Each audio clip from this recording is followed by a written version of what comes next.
Laurie, a massive welcome to the Lead on Purpose podcast. Thank you, James. I'm so excited to be here with you today.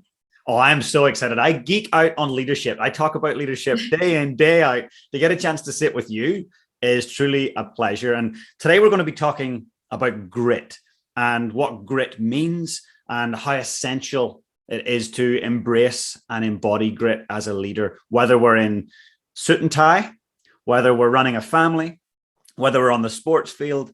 Grit kind of threads through all of those. So I'd love to start rewinding the clock just a little bit. So what key moments in your career have helped you to shape what the grit model is made of? What are those things that have happened? You're like, oh yeah, that really led me to this and understanding this and creating that. Yeah, I was raised in a really large family. I'm going to go way back and say, even, in my childhood. And I remember being raised with that, I'll call it a value of grit. You don't give up, you persevere, you stick with it. And that served me well for quite a while. And just that perseverance, that passion. But it also got in the way at times. And this was something very pivotal that has led to the grit model. So the pushing, the just going after something, being hyper focused on something, like I said, it can get you to a certain level, but what it can also do is, if we only do that, it can cause collateral damage in our own health as well as in our relationships.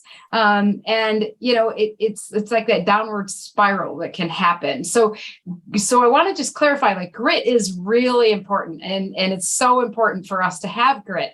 But you and I both know there's so many people at high levels with grit. It's really so much more than that. We've got to have sustainable grit, and that takes more than just the traditional grit. So the first real wake-up call for me that we needed more than just grit was when I was a single mom. I was working a full-time job. I was taking college classes part-time. I was bringing my daughter to classes with me. I mean, it was insane. And I had this, I'm going to get 4.0, which is, A plus, whatever you call it in all different parts of the world. But it was the highest scores. And it was at the expense of my health and probably my daughter as well. I mean, at the end of every semester, James, I was sick. And it probably took 3 or 4 semesters for me to realize I was really gritty, doing this, but it was at my expense. And it made me realize that was probably the first moment that made me realize this. But later in corporate America, when I was a manager and I was burning the candle at both ends, I was working extremely late hours. Again, what am I sacrificing? My health, my daughter, my relationships. And it hit me, it really dawned on me that there's got to be a balance. And I know balance has become so cliche. I hate to even use the word sometimes, but that's the word. It's like there's got to be a consideration of everything in our life that is important. And I say in our life, but it could also be on the job that's important, on the field that's important, everything around us that's important, and not so laser focused on something that we cause collateral damage. And so, there's been those moments in my life that made me realize, yeah, I'm gritty, but that's not sustainable grit, because I burn out and I cause issues and problems. Yeah. That's so incredible. And it's interesting because when I hear grit, growing up in Northern Ireland, you had to have a level of grit just to survive. And oh yeah, you can imagine, right? Yeah. So grit to me, it's like, in those early years of my life, the connotations I heard was win at all costs, do whatever it takes to get through, to win, to be the champion. Yes. But actually what you're saying is like, yeah, that's cool, but there's a price to pay for that. And is the price worth paying? So what would you, if you had to one paragraph to define grit on your terms, in terms of what you believe grit is, what would that definition be?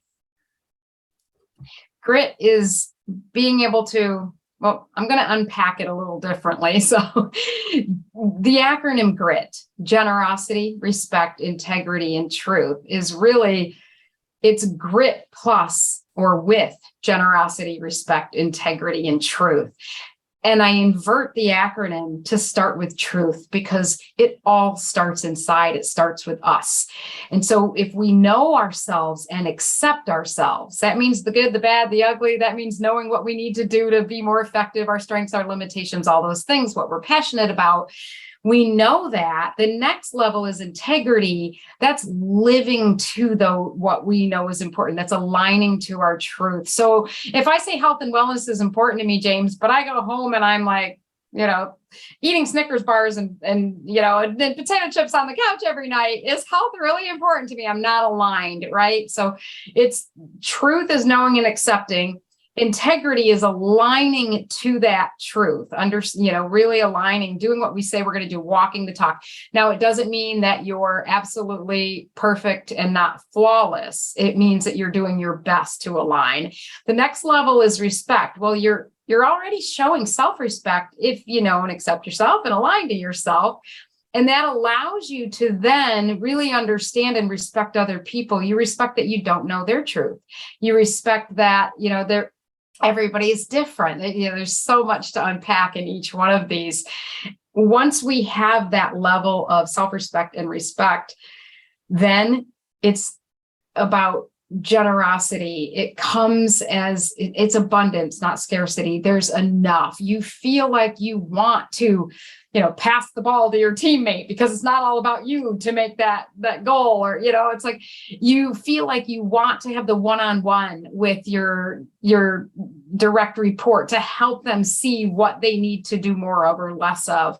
It's this feeling, it's less effort, so it's then we can be gritty and it lasts. So if we tie it in, those characteristics, generosity, respect, integrity, and truth, of course, they stand well on their own. But when we put it in this unique combination of this kind of roadmap, so to speak, it's a bit linear. It helps us to look at ourselves and say, geez, if I'm not feeling generous or if I'm not respecting someone, I can look back and say, what's going on with me? Am I aware of my truth? Am I living to that? Am I respecting myself and giving myself what I need? Then I'll be able to respect others and be generous. So it's a pretty cool model because you can use it in a lot of different ways. 100%. And it's interesting, that whole idea of truth and just inner truth. So if I was struggling to find out truly who am I and what are my limitations, what are my innate strengths and abilities. So what would you say is the best way to approach that? Is it through profiles like DISC and love languages and Clifton strengths? Yeah, those are all great tools. And, some people can go out and find a book. They can find a great tool. They can do this work on their own. They can journal, pay attention to their emotions, their thoughts, and their beliefs, and figure out, where they are, what's important to them. Other people might want to work with an executive coach or a personal coach or someone, a mentor, somebody in their life to help them. Sometimes it can be hard to be objective with ourselves and really, we're too close to ourselves. So it can be useful to work with somebody at times to do that. There's so many great tools. I love DISC. I'm certified. I've been working with DISC for 25 years. I really like that tool because it measures not only personality, but a mix of your behavior and personality, where some people can say, it's my personality, I can't do anything about that. No. You get to do something because it's a little mix of your behavior too. And you can adjust and adapt your behavior if you want to, right? So It's all about, can you see what's in it for you to do it? 360s. I love using 360s. You have to, of course, use them in the right way. make sure that there's a trusting environment. People understand the purpose behind it, what it's being used for, not to, promote them or anything like that. It's for development purposes. But a 360, just getting an idea of what other people perceive as your leadership behavior, right? The people that report to you, the people on the team with you, the people that your coaches, your leaders, your managers, and you get to see what their perception is of your leadership behavior. And then you can hone in on that area, because otherwise it feels like you're drinking from a fire hose. Oh, I've got to develop all these, areas to be a leader. Well, let's hone in on the area that you need to best focus on. Work with your strengths and then hone in on that area. Often what I see when I work with people, especially one-on-one, is it's maybe a 2-degree shift they need to make. It might be in the way that they're saying something. It might be in the way they're nonverbals. It might, it's just a 2-degree shift. And we work over a short period of time to kind of shift thoughts and beliefs so that the behavior changes. I love that. And it's interesting. I think a bit about the DISC profile. So I'm also a DISC trainer. And let's take someone who's high on D, right? A real high D, lots of ego strength. They look at a 360 and they're like, I don't need to do that. I don't even want to know what other people have to say. I'm the leader. What I say goes. So what will it cost someone like that? Someone who is a leader, who has leadership responsibilities, but says, nah, I don't want to do a 360. I don't want to know what other people think. What are the costs associated to them personally and for the people around them? Yeah. Let's start with them personally, because the cost, it's, they are losing so many opportunities for people that would step up, take initiative, be more creative, want to solve their own problems, not be sabotaging in the background, whether it's conscious or not. They're missing a lot of efficiency and effectiveness in their teams. They're, in essence, if they're not, really aware of where their strengths and limitations are and where they can adjust and adapt, there's a gap, there's a blind spot there. And so they don't have an opportunity to even make a choice in some of these, scenarios and situations that they have. So they're really missing out on opportunity to make their life easier, to make their job easier, to have people want to follow them instead of feel like they have to follow them, in essence. And, and for the team, you flip it over and just say, wow, they're of course, not getting the development they would need. They're not getting the opportunity to make mistakes and grow from those mistakes. They're missing out on so many valuable opportunities to grow into, the next leadership, and that's what we've got to constantly be looking at. The C-suite, the owners, looking at the whole culture and realizing that, we've got to be grooming people. We've got to be creating more leaders. We've got to, we don't want a bunch of followers. And so if this person is high D and for the record, all high Ds aren't like this. James and I know that, but we're just putting this one out there because they can be more direct and outspoken about it. But, they can definitely shut that down. They can, or at the very least, create a whole bunch of obstacles and bumps along the way that we could have avoided. Yeah. DISC is so powerful. And for those that are open to it, it just opens up an insight into your behavioral style, personality, the way you communicate. It's incredible. I'm delighted that you do that work.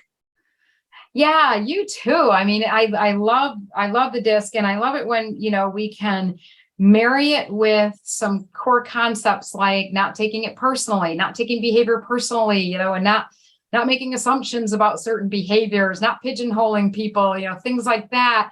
Then we see that, no, this isn't an assessment to put you in a box, the whole goal is to be able to relate, connect, communicate more effectively so that you can have a better experience in your work life, in your personal life. Yeah. I totally get it. And because leadership is our focus, what's your definition of leadership? The most simple definition I have is, a person that somebody wants to follow.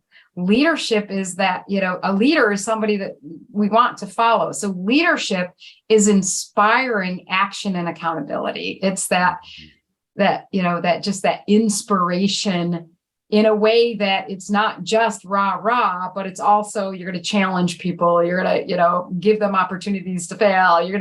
But yeah, it's that inspiration. It's.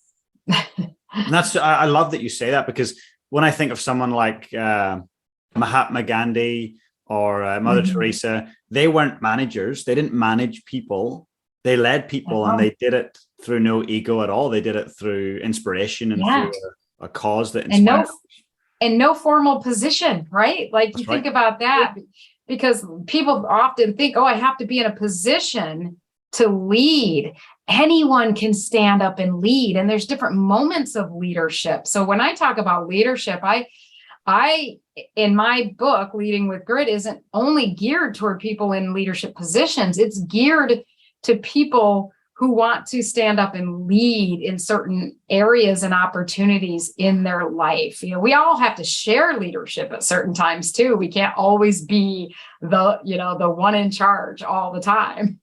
Totally. No, absolutely. And thinking back through COVID, the last couple of years, obviously there's been a challenge with retention for a lot of, whether it's corporate teams or sports teams. So how can we keep team members fully engaged? I think that's probably the biggest question of the day, and the most important thing we need to be working on, because we all know the issues right now with retention and hiring and everything that's going on. And a lot has changed in some ways, but in other ways, some basic things haven't changed. And so one of the most basic things that hasn't changed is the relationship with your direct manager, your leader.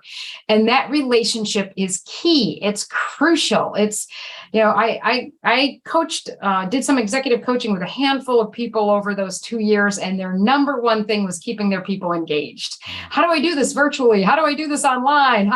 I'm hiring people. I haven't even met them yet, and that relationship is critical to somebody staying and to somebody's engagement.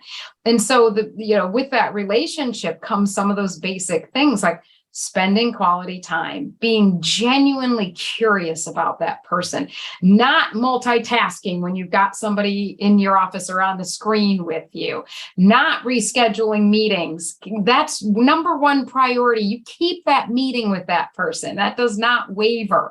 The more time that you invest, which ironically, it's not that much time, but we all know how, these D and type A, and we all feel like, I don't have time to do this. You spend a good, 15 minutes a week with somebody, and that is going to reap huge rewards with engagement. As long as we're really present with the person, we're really genuinely there with them and care about them. So that is the biggest thing, is that. And of course, it's making sure in the organization, leaders as a whole have the tools and techniques so that they can clear the roadblocks and be there for people. Because if we're expecting leaders to, 90% of their day manage and put out fires, it's not going to work, right? They've got to have time with people. And when they do, those people will rise and do so much more, and they'll stay with the organization. So, engagement is critical, and it does. The way we do it will be a little bit different now. And I would say we have to turn the dial up and be even more intentional, because we don't have as many opportunities as the water cooler and, things like that, where we would just bump into each other, hey, have a beer after work, that kind of stuff. We don't have that as much anymore. So we did things like, let's have a happy hour. Let's do this online, and just some of those fun things that you would typically do that had nothing to do with, the concrete work and the job that we did, but also, knowing their disc, going back to that, James, like, if you truly understand what somebody's stressors and motivators are, and then you spend some time with them to understand what's going on in their life and you check in with them, that goes so far in engaging someone, and loyalty and wanting to stay there with you.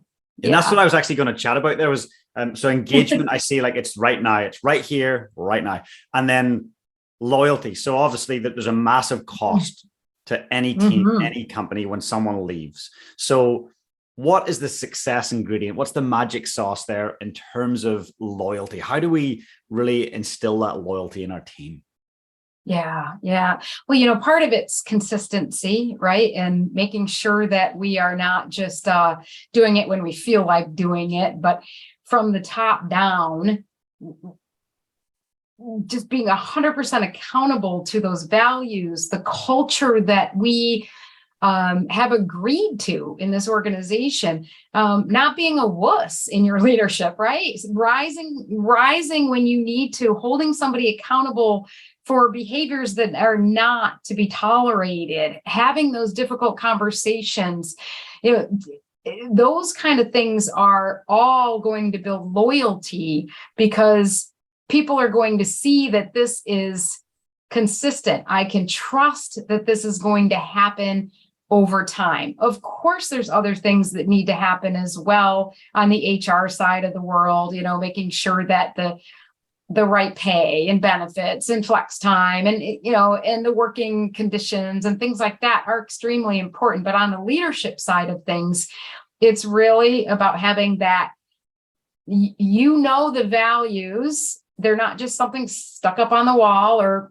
thrown in the drawer, or nobody even knows them, right? Like, they're really ingrained in people, in their behaviors. They're rewarded on it. They're recognized. We have conversations around it. It's very clear what it means to be in integrity and respect people and those, those values that we have. And it's woven throughout the whole organization. When that is there and people are really living to that, you can go to the grit model for a minute. That's the truth, right? The values, what's important to the organization is the truth. Integrity is, are people actually doing it, living it? Are they actually aligning their behaviors to that? If we respect our people, we're going to give them the opportunity of feedback. We're going to make sure that we have feedback loops. We're going to do, 360s. We're going to help them to get the feedback so that they can see, and we're going to measure them and help them stay on track with it. Nobody likes to be held accountable, right? So I like to say, help people stay on track. That intent feels so much better than I'm going to catch you doing something wrong. Like, I'm going to keep you, I'm going to, be with you as a team. So all of that woven in is going to help people feel that loyalty. And, it's also, I'd be remiss without saying, it's having a purpose that's important, and you're getting the people on your team and hiring the right people that really believe in that bigger purpose, and they feel connected to it, and they feel like they're making a difference. But that's the leader's job, in my opinion, too, is to help them make that connection, connect those dots, and help them see their value and feel valued. That was incredible, just watching you so quickly and so simply integrate what we just talked about into the grit model. And to me, that speaks volumes about the power of any model, particularly a leadership model, is when it takes 15 to 20 to 30 minutes to really explain how something kind of works within that model. The model's kind of fundamentally flawed. That was so seamless. Like, it just worked. And it was a 4-step process there that took you 2 minutes to explain. So great. Who have you met on your journeys? Because you've traveled all over the world and you've helped people with grit at the highest levels and at community level. So who has been someone that you've met, or a team that you've met, that you would be willing to talk about? You're like, you know what, they were just incredible and they really embody grit. Yeah. It was a computer organization out in California that popped into my mind first. There's a lot of great clients, so if any of my clients are listening, you're great too. But this one popped into my mind first because it was a senior leadership team, and they really went deep. And I worked with them for about a year and a half. I started with about a 3-day immersive, and then I came back every quarter and worked with them for, sometimes it was 2 days, sometimes it was 1 day. But in the very beginning, we all agreed that we were willing to share our truth. And so we did a timeline of our lives, and we shared the ups and the downs from the time we could remember to the present day. And there were tears, and there were high fives, and it was just incredible work that these guys did. And it was all men on the team, not for any reason, but it just was, but to see them really be that vulnerable with each other and that supportive with each other, that's truth, integrity, respect and generosity right there in the room, right at once. But they were all willing to do that. It took a little work for a few of them, and it took some encouragement, but they unpacked that about themselves. And what happened after that was you could see the bonding, and what Patrick Lencioni of the 5 Dysfunctions of a Team coins as vulnerability-based trust, it just skyrocketed. They were willing then to admit mistakes, throughout the rest of the time together. They were willing to just go so much deeper. And they were willing to help each other stay on track. If they saw, well, you said this is important to you, and here you are doing this, Joe, what's going on?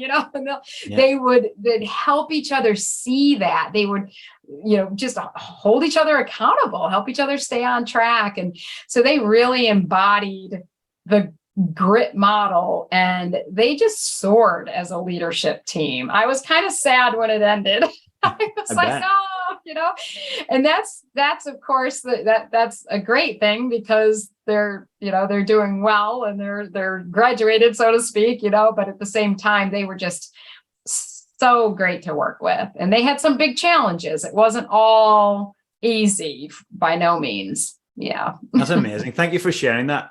And it just must be so wonderful to see your model embraced and embodied by corporate teams, by sports teams, by communities. It's incredible. Now, you mentioned something about 10 minutes ago, and I thought it was really interesting, and I want to unpack it. So you said, you don't be a wuss. Like, if you've got to have the tough conversation, the courageous conversation, do it. And the reason I think this is so important is that empathy is arguably the most important emotional side of leadership. If you don't have empathy as a leader, you're going to really struggle to inspire others and retain others.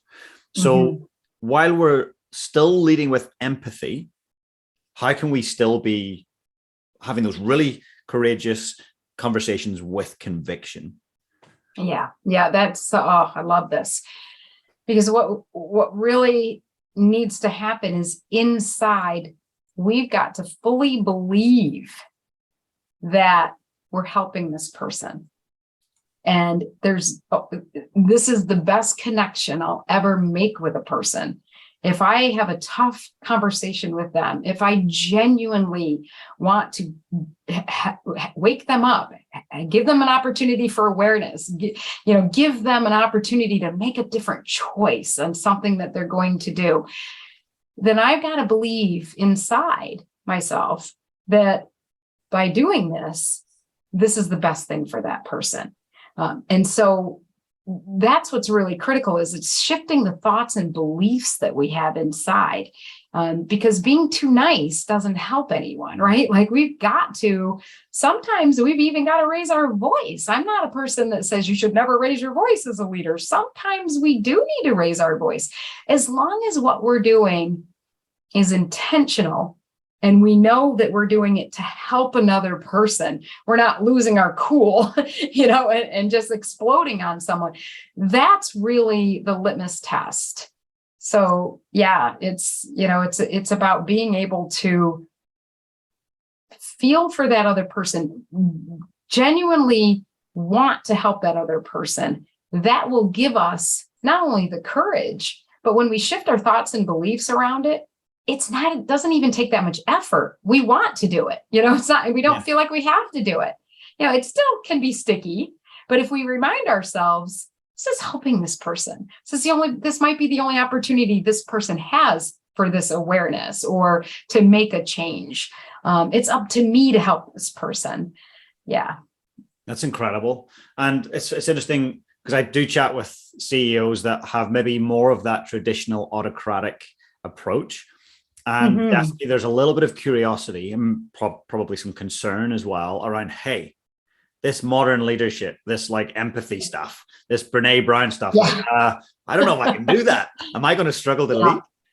And I think it truly comes back to like, leadership is evolution. Like if we led now the way Winston Churchill led when he did, we'd probably struggle, right? Yes. There's principles that are timeless. Absolutely. Yeah, people evolve and we need to evolve with people. It doesn't mean that we're going to let a bunch of entitled people get their way. And, and I think that's some of the thoughts and beliefs that are going on in deep down. And it's realizing that, it's growth and we have to have a growth mindset, right? And realizing that we are all growing and we're all going to need to grow. Sometimes with some of those, I call them tough characters, some of those, tough characters, I'll just ask them a few questions like, how's it going with your wife? How's it going with your, this, that, and we start to peel back. What are some patterns in their life that they see? And for many of them, I won't say all of them, but for many of them, once they become aware, it's more of a, it's again, finding that what's in it for them, they see, oh, I get it now. It's not being a pushover. It's not being walked over. It's actually connecting with someone so that they have an opportunity to, want to do something for me and it's not to do it for that reason, for the record, but that is a benefit that comes, about, in my opinion, we should all do it because it's the right thing to do. But hey, we should, in my experience, I meet people where they are. And if at first it helps them to see, it's going to be more efficient for you. You're not going to be as stressed out. Let's learn a better way to talk to these guys. Then that's where we start, and then we take them to where I know they are deep down and just need to get there, That's so cool. That really is. Yeah. And there's a word that you mentioned as well. And I thought that's really so important, the vulnerability. So when we think of being vulnerable, and if we take a male leader, particularly male, a lot of males can be like, I don't want to show my vulnerability. So there's a sense of fear. And I'm sure it goes for all genders and ethnicities. And there's a fear of being vulnerable. So to you, what does it take to be fearless with vulnerability? Yeah. So, first of all, I use the word fearless as well. But when we really look at it, it's being courageous and brave in our fear, because we all have fears, right? We're human. We're going to have fears. We're not going to be completely fearless. But if we can, lean into it and realize that, we're going to have these fears. But with the vulnerability piece, when especially men, but I have definitely worked with women, same thing. And I was one of them too. I did not like being vulnerable. It made me feel like I wasn't credible. People might take advantage of that. They might hold that over my head sometime, those types of things. But I realized that when we're being vulnerable with our teams or with, an individual to help them, there's a purpose behind it. We're helping them to see that, I felt that way too. This happened to me in the past. And what I found is I did this and it really helped me to, do this. You can use some present day situations as long as you help them to see that you're real, you're human. At the same time, you're willing to lead through it or push through it. And here's how you do it.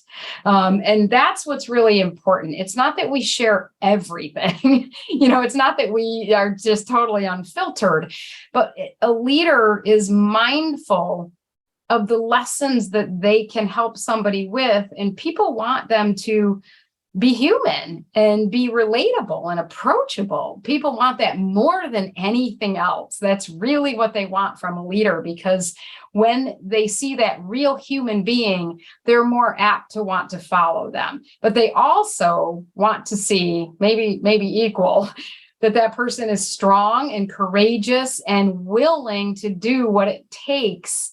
And hey, you can do it too, and to show them that. So it's, that vulnerability with a purpose is what I like to say. It's not just, oh, I'm going to cry in front of my team today, so they see, it's like, no, it's not quite that, it's like, I'm not saying you shouldn't cry in front of your team if you really felt that need, but you know what I'm saying? It's more about, having some intentionality behind it so that you're helping other people with it. Yeah, that makes sense. And coming out of COVID, there's been a lot of challenges for so many people globally. It's one thing we can all really share. I think 99.9% of countries have shared this experience. So coming out of COVID and wanting to lead with conviction and with passion and empathy, that could be a struggle for some. So how can leading with grit, so the model and the book, by the way, for whoever's listening right now, I know you're probably on your phone listening, go to Amazon, or I'll put the link in the show notes, go and buy the book. How can they use this model to help them really, on this other side of COVID, lead with that conviction and that passion? Yeah. It's so important that we do have tools and things to help us right now, because this has been, as you said, something that we're all, we've all experienced and we've never experienced before. And the future feels so uncertain to people. It's really, it can be a scary time for people. And so as a leader, especially, we've got to be able to rise to the occasion and help people feel that, without sounding cliche, but it's like, no matter what happens, you're going to be okay. That feeling that you have somebody that's got your back, so to speak. And the grit model helps us do that because it starts with us. And so at any level of leadership, we all have room to improve, right? I go back and look at, okay, what is something, my truth right now that might be holding me back, a fear that I have, something that's getting in the way. The model helps us to look at ourselves and be able to grow without any kind of judgment, without any kind of, it's more of a natural, organic kind of growth. It helps us shift our thoughts and beliefs around things. And you can, through the stories that I share, all the stories are real. I've changed names and companies and things like that, but every single one of them are real. They're very relatable. And even though it's not stories of COVID, you can still see similar situations, it's when we have challenging times, when we have things that happen to us, it's going back to our core, our values, who we are, being strong in that, and being even more present and more there for the people that are important to us. So we're talking about leadership in the workplace right now. It's our teams. It's the teams that we're coaching on the field. It's being really present for them beyond what's in the job. And the book and the model help us to do that. And, coming from the Bible, saying that my cup is full, and it runneth over.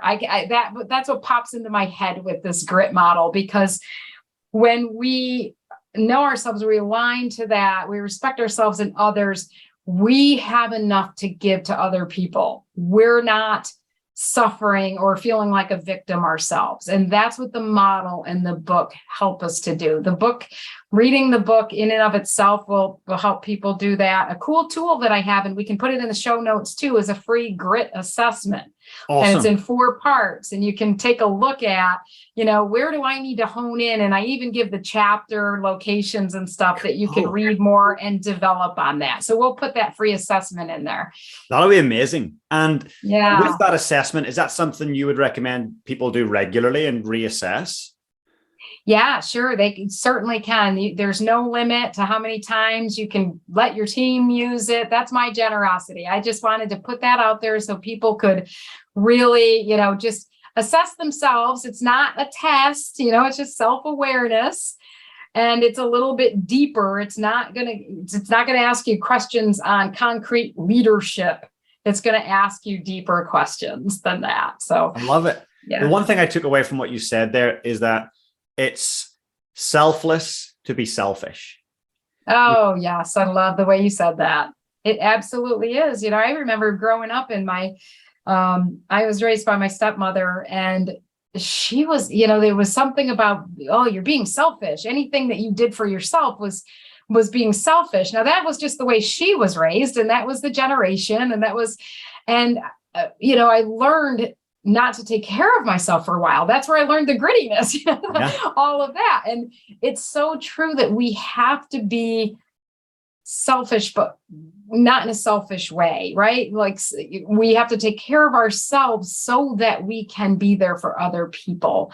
And if we don't start there, we're not going to be able to be there for other people. It's not even possible. We're going to feel resentful. We're going to burn out, all of that collateral damage that we've all either experienced or seen happen to others. It's so interesting because we put that pain. So we look at, say, burnout, or we letting others down. We put those pains into the future. Like burnout, that's not me. I don't burn out. We just focused on, okay, I can do this. I've got the grit, this say basic line of grit, not this holistic proper version of grit. The typical grit. Yeah. Totally. I can just keep crunching it out and I'm going to be fine. And you don't feel the pain. You don't feel the pain. All of a sudden, 6 months, 12 months, 3 years later, it hits. So I think it's a skill set to be able to go, okay, this is how I'm operating. And again, you talked about becoming more aware. So removing ourselves, dissociating, thinking about how are we operating in the world right now? Okay, let's fast forward 3 years. Is this sustainable? What's the costs? And then bring those pains, those like future costs and pain into the future moment. And I think for me, that's probably the only way I've been able to shift things. So a couple of years ago, I stopped drinking alcohol. I loved alcohol. I'm Irish. It was great. It was a lot of fun. It was a social lubricant, right? And my partner said, hey, I'm going to do 1 year no beer. And I said, that's awesome. Good for you. Like, go hey, it well. Rhymes. Totally. I was like, high five, go well. And the next day I said to her, look, hey, I'm going to do the same thing. Let's see what it's like. And I would have a couple of drinks a day, Laurie, a glass of wine, a couple of beers, and I enjoyed it. So I didn't think there was anything wrong. But I sat down for a moment. I was like, okay, it's not painful now. Each day is great. I function very well the next day. Life is fine. But then I just said, okay, 10 years and 20 years, what's it going to look like with these micro little incremental moments of enjoying a drink? And what's it going to look like financially and physically? And so when I pulled it out to 20 years, I was like, it's not good. It's not looking good. And so I brought that pain into this moment and I was like, I'm going to do it with you. And it just, I needed a long-term pain, It's brilliant. And you're so right. It's like, so many, and myself included, it took some really hard, tough moments in my life to wake me up, to wake me up. And I say this all the time.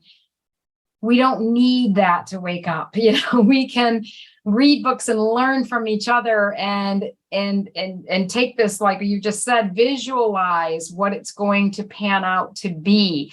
We're very intelligent human beings. So the more aware that we are, the easier that it's going to be for us to do this. And awareness without judgment is important, because if we're beating ourselves up, we're just going to keep ourselves down with that, and it's so important to be able to go, okay, yeah, I'm aware I'm having a couple drinks every day. And what is this going to lead to? And just be objective about it. It's so much easier than, and then you end up making excuses and blaming, complaining, all of that. So, awareness is, it's kind of funny because I remember first becoming aware. It was early on in my career. And I remember the moment of like one distinct moment. I was walking in to the office. I had been promoted from the manufacturing side to the office side. And deep down, my thoughts were, I have to get dressed up and I don't get paid as much money now. And like all of these underlying thoughts were contributing to this behavior I'm about to share. I had dropped my papers and stuff in a puddle because I wasn't very organized. And I came into the reception area, and our overly cheerful receptionist, Pat, she said, "Good morning, Laurie. How are you this morning?" And I remember just going, "I'm having a bad day." And I wouldn't even look at her. I just wanted to get past her. And she like whips her arm up like it goes, "Oh, and it's only 7 a.m. And I'm not kidding you. I could just visualize myself like leaping over the counter and choking her. I love it. I was not a happy camper. But I still don't know why. It just hit me. It was probably her awareness that jostled something in here. I remember exactly where I was and thinking, I'm doing this to myself. Yeah, that happened, but it's so much more important how I'm reacting to what happened, and that I remember that was when the light bulb went off for me. And since then, of course, I've had many, many moments moments of awareness, but that's what really started the path for me of that awareness of, wow, like I play a role in this. I play a big role in this. It's not, I can't control everything. And there's certainly things that are going on that I'm not going to control, but I can certainly control my reaction to it. That's great. What a great piece of advice, really. And hey, Laurie, I just want to say a huge thank you for taking the time to share the grit model with us. And I know that there's lots of passionate listeners now that really want to grow as leaders, to grow as people, to grow as parents. So if you're listening to this right now, please go and buy a copy of the book. They'll be all in the show notes with all the links. But I just wanted to ask you one last question before we wrap up. So if we were to fast forward many, many years into the future, it's your last day or two here on this beautiful planet, and you knew that it was, and someone very young, a young child in your life, came up to you and said, "Hey, how can I lead my life with purpose?" What would your advice be to them? Oh, that's so beautiful. I think of my grandson, and I just think what I would say to him is to choose happiness, first of all, and be real with your emotions. Don't stuff things down. Feel, be real, be curious. Don't let fear stop you, and be generous with your love and with your lessons and with your light. That's so beautiful. Yeah. And one day he will hear this. That's so beautiful. Yes. Thank you so much for sharing it. Laurie, I don't think this is the last time we're going to connect. I truly think that your model is phenomenal. I think the way in which you talk about it is just so authentic, and the results speak for themselves. So I just want to say a huge heartfelt thank you. Well, and James, we were talking about it right before we started recording, but how much I love New Zealand. And I really do. I feel a connection to New Zealand. I'm not just saying that. I've been to a lot of places, and I really just love the people there, the Kiwis, a bunch of my managers that I was training. I remember them sitting there with their bare feet and just so real and genuine. And I loved it. So, and of course, the first time I saw the haka, I just had goosebumps, and I was just like, so I'd love to come back over and, and whether it's for a fun visit or to work with some teams, keep me in mind. Definitely. I will definitely keep you in mind. I look forward to meeting you in person soon. All right. Sounds good. Thanks, James. All right. Thank you so much. Hey guys, if you enjoyed the content today, please smash that subscribe button below. And if you want to become part of my community, I've got an amazing free Facebook group. Please come and join us. The link is in the description below. And also, if you've got any questions about today's session, I'd love to know. Just comment below and I'll be sure to get back to you guys. Have the most amazing day.